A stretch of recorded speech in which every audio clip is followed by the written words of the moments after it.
12% akan diberlakukan dan akan membuat kenaikan harga barang serta kebutuhan pokok yang membuat masyarakat sengsara.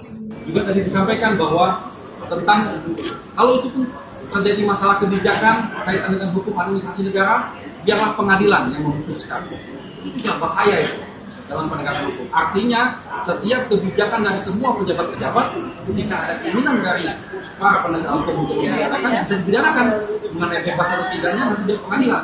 Tapi kan orang sudah jadi tersangka dulu, orang sudah ditahan dulu. Itulah makanya kita mengatur secara rigid, secara jelas, bahkan putusan MK sudah jelas-jelas memahami ini. Jadi ini satu kekeliruan yang sangat fatal untuk kita. Itu pertama.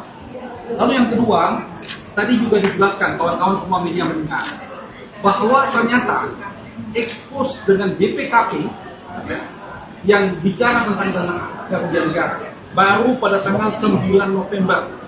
Coba bayangkan. Baru pada tanggal 9 November tadi diakui dalam sidang.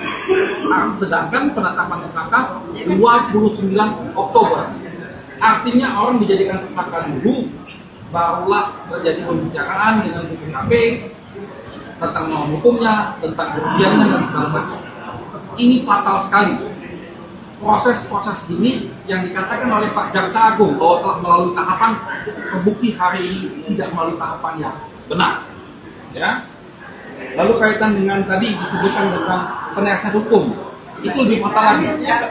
Tadi diakui bahwa penasihat hukum itu mereka yang tunjuk, itu diakui dalam sidang.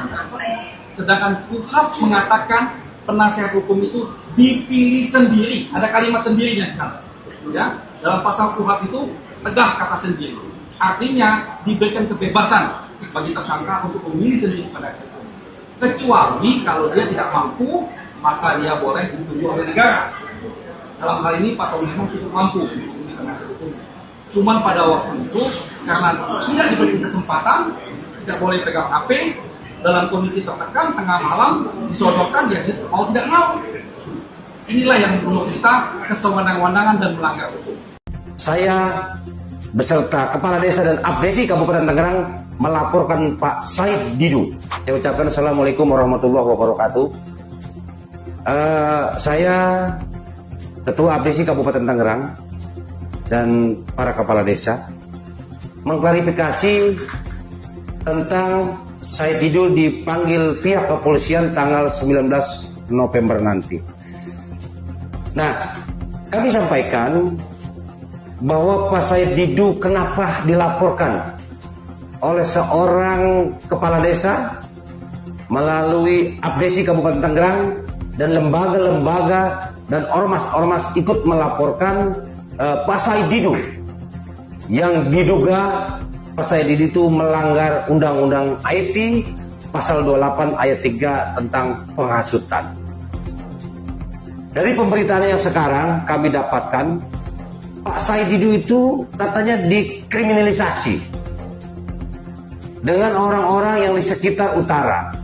Mohon maaf Pak Said Didu, kami melaporkan Pak Said Didu itu adalah yang pertama, Pak Said Didu itu di dalam pemberitaan yang cukup viral, yang beritanya hoax, saya beserta Kepala Desa dan Abdesi Kabupaten Tangerang melaporkan Pak Said Didu tidak ada hubungannya dengan PIK 2. Kami melaporkan Pak Said Didu itu berinisiasi dengan para Kepala Desa dan masyarakat dan Abdesi Kabupaten Tangerang. Murni tidak ada ikut campur PIK 2 dalam kasusnya Pak Said Didu yang pada tanggal 19 besok dipanggil oleh pihak kepolisian.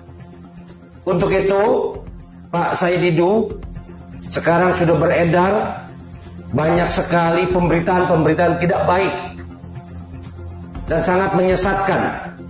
Dari berita-berita yang sangat tidak baik ini malah timbulnya di Tangerang Utara mengadu domba kepada masyarakat Tangerang Utara. Saya berharap kepada pihak kepolisian usut tuntas kasus ini. Kami warga masyarakat Tangerang Utara dan ormas dan lembaga-lembaga lainnya ikut mengawal bagaimana kasus Said Didu ini harus kita lanjutkan dalam persoalan hukum yang berlaku di wilayah Kabupaten Tangerang, khususnya Provinsi Banten. Kami kepala desa dipilih langsung oleh warga masyarakat dan kami melayani masyarakat dengan sebaik-baiknya. Dan itu pun pemberitaan yang dibicarakan oleh Pak Said Didu itu beritanya sangat tidak benar. Yang pertama, kepala desa dituduh memaksa warga menjual tanah ke pengembang.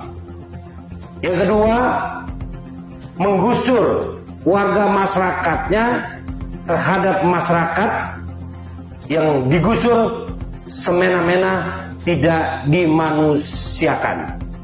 Nah, ini yang menjadi persoalan yang membuat kami para kepala desa, warga masyarakat, tokoh agama dan tokoh masyarakat merasa sakit hati karena kami sebagai kepala desa sifatnya melayani masyarakat yang ada di wilayah Tangerang Utara. Saya berharap kepada Bapak pihak kepolisian agar terus mengusut tuntas kasus ini agar Tangerang Utara bisa tentram, nyaman, dan kondusif. Terima kasih. Assalamualaikum warahmatullahi wabarakatuh. Kebijakan ini jelas merugikan rakyat banyak.